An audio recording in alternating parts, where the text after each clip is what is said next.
Of Michael Florio's stardom and sit'em. Go to NFL.com, see his work there, but you get to see it right here on TV or on NFL Plus. Shout out to you guys with the app. We're going to start because Florio's been killing it. Start or sit Justin Fields here in Week 6. How are you going to get away from Justin Fields right now with the way that he has been playing? All he did last week was give you 33 fantasy points and finish as the QB1 in his last 2 games combined.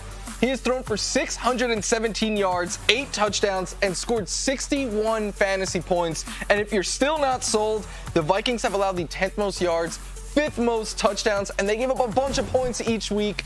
Justin Fields is back. He's back, baby. Disregard all the stuff that happened earlier this season. Forget about it. What about this guy? Jared Goff, this silent assassin. Are we starting him in Week 6?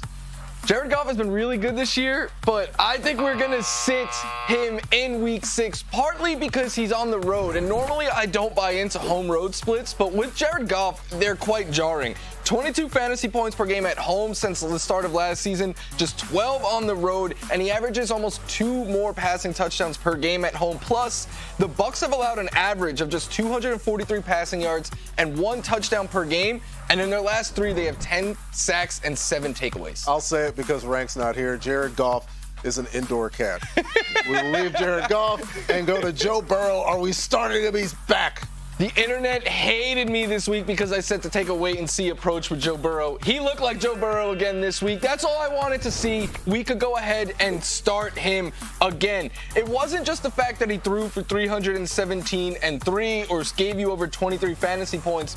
It's what Patrick was talking about earlier. He was able to move around the pocket, avoid pressure, even scramble at times. He looked healthier last week than at any point so far this season. And if he is a healthy Burrow, we know that you just start him. I tried to put the heart eyes emoji, but I couldn't get it because Joel is over. And I see a Bengals fan that's happy about Joe Burrow being back, and we got our research with Joel. He's on cloud 9. Let's get to some running backs because we're excited to see JT get paid, but then we weren't necessarily loving his fantasy production. What are we doing in Week 6? I sat him in a league. It sat Zach Moss in a league for Taylor, and it cost me the week. I don't care. I am still going to be starting Jonathan Taylor. I know he was extremely limited last week, but another week back now, I expect more volume to go his way. No Richardson probably means more RB usage, maybe even more dump-offs, which is big because the Jags really struggle against pass-catching running backs. I think this could be something like a 50-50 split this week, which means neither Moss or Taylor bring a safe floor, but they both bring enough upside to be RB2s or flex options. Yes, he's going to be money for you. Again, congratulations, JT. You navigated that whole process and earned some compensation for yourself. Let's get to a guy who's a ways from that, but he had some spots earlier this season. Are we starting Jerome Ford? Jerome Ford has been really solid since he became the starter, but I am sitting him this week. Look, he has averaged 48 scrimmage yards per game as a starter, but the touchdowns have kept him afloat. The Niners, they've allowed just 2 rushing touchdowns, 2 running backs this season, and they have allowed the fewest rushing yards to the position, even less than all 4 teams who are already on bye. You do not start, you saw them shut down Tony Pollard. Don't start running backs if you can against the Niners. Yeah, there's the brick wall. There's Fred Warner. It's just avoid. Stay away. I don't know how they lose the game this year. Rachaad White, people had high hopes. It's like, hey, you get a starting running back. Not necessarily what they wanted to see. Is this the week? He's getting all of the volume there, but unfortunately, he's been pretty matchup-proof, and I do not like his matchup this week, so I think Rachaad White is a sit. He is averaging 8.3 fantasy points per game against all non-Chicago Bears opponents so far this season, and the Lions allow less than 50 rushing yards per game and just 23 receiving yards per game to the running back position. They've been extremely stingy. I think this is a week where you want to try to get away from Rachaad White. All right, so we've got some waiver wire options coming up for you in the show. Again, to see all of Florio's starts and sits, go to NFL.com/fantasy, NFL.com/Florio. Here's some more. A couple starts, as is the week custom. Kirk Cousins again as a start. Brock Purdy, Alvin Kamara, and James Cook starts as well. Deshaun Watson, Derek Carr sits, as are Miles Sanders and Gus Edwards. He's online, NFL.com/Florio. So let's get some more starts and sits, starting with Calvin Ridley, who was great last week. What is he doing this week? He's been playing great in London, and I think we just keep riding the hot hand with Calvin Ridley. Look, I know he's been up and down to start the season. That probably should have been expected since he's coming off a 1.5-year layoff. But he has seen at least 7 targets in all but 1 game this year. He is top 20 fantasy points twice and is averaging nearly 14 fantasy points per game. Plus, it looks like things are just starting to get clicking for the Jacksonville Jaguars. In this passing game, the Colts struggle against wide receivers. Start Ridley and just start Christian Kirk as well. Start them both each week. Feeling great about the Jags offense, especially what they did against a really good Bills defense in London. Terry McLaurin, Sam Howell threw the ball 51 times. Terry had 8 points. Are we starting him this week?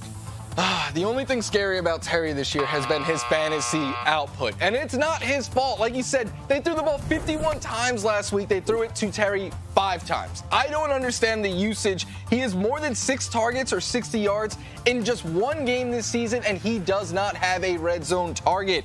Now he gets a tough matchup against the Falcons, who allow just 121 receiving yards per game to wide receivers. He's a boom or bust wide receiver 3 each week, but bad usage, bad matchup, I try to get away. Yeah, he was dealing with turf toe in the preseason. I'm wondering how much impact that lingering injury could be having on Scary Terry. I thought long-term you should trade Adam Thielen. Short-term, what do you think this week, a start or a sit? I thought Adam Thielen was a player you did not want on your roster this season. Swing and a miss there for me. I'm going to make up for it and tell you to start Adam Thielen now. I've been writing about him as a streaming option in the article the last few weeks. Now he's just a straight-up start. Over the last month, he has been a top 20 wide receiver every single week and top 5 in 2 of those. He is averaging 24 fantasy points per game in that span and is top 15 in each. He brings a safe floor, and hot take here, the Panthers are going to be in catch-up mode against the Dolphins, which means a lot more passing volume for Thielen. Yeah, not just the number 1 option, perhaps the only option for Bryce Young. We'll get a tight end here. Cole Kmet, really great the past couple weeks. Does it continue?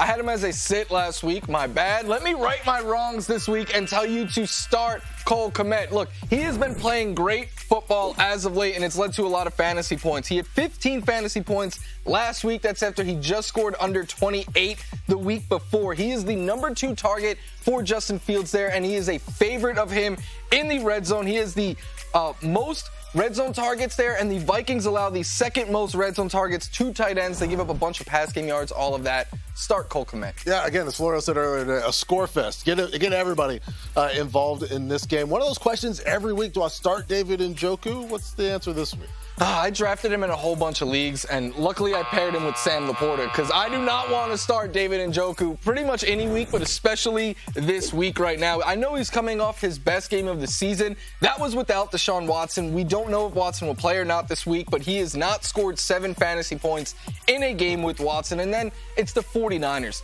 They're in the bottom 7 in yards and fantasy points per game allowed to tight ends. And, I mean, it's the 49ers defense. You've watched them play. You know what they're capable of. You do not want to start fringy players against them if you can avoid it. Avoid at all costs. You're like, Mike, you didn't talk about my tight end. Go to NFL.com/startsit. Quit being lazy. In fact, here you go. Here's some more. Gabe Davis and Jordan Addison smash starts, as is Evan Ingram and Logan Thomas. Mike Thomas, J-Mo Williams, Dalton Schultz, and Gerald Everett all sits. NFL.com/startsits.